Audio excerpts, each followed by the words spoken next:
সুন্নি মুসলমান ও শিয়া মুসলমান সম্পর্কে জানতে চাই, এ ধরনের মুসলমানদের সম্পর্কে মৌলিক ধারণা পেতে চাই।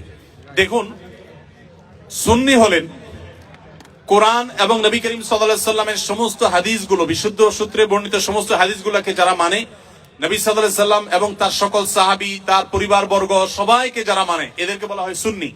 গোটা পৃথিবীতে বেশিরভাগ মুসলমানই সুন্নি, আমরা সবাই সুন্নি আলহামদুলিল্লাহ।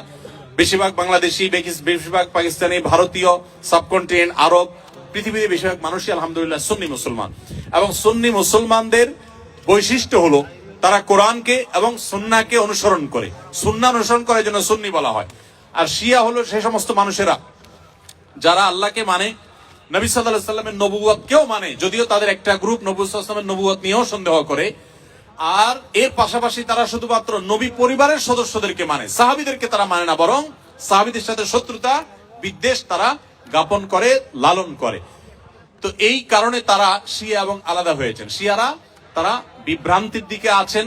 শিয়া পন্থাটা বিভ্রান্তির পন্থা, এটা হেদায়েত এবং সত্য থেকে বিচ্যুত। নবী করিম সাল্লাল্লাহু আলাইহি সাল্লাম বলেছেন, আমার পরে তোমরা আমার সুন্নত, আমার খলিফাদের সুন্নতকে আঁকড়ে ধরবা।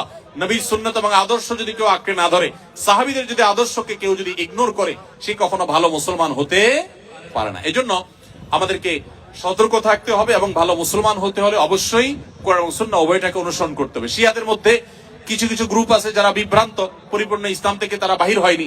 আবার দুই একটা গ্রুপ আছে তারা আম্মাজান আয়েশার চরিত্রে কালিমা লেপন করে, কোরআনের আয়াত নিয়ে সন্দেহ করে, নবী সাল্লাল্লাহু আলাইহি সাল্লামের রিসালাত নিয়ে সন্দেহ করে তারা ইসলামের গণ্ডি থেকে খারিজ হয়ে গেছেন।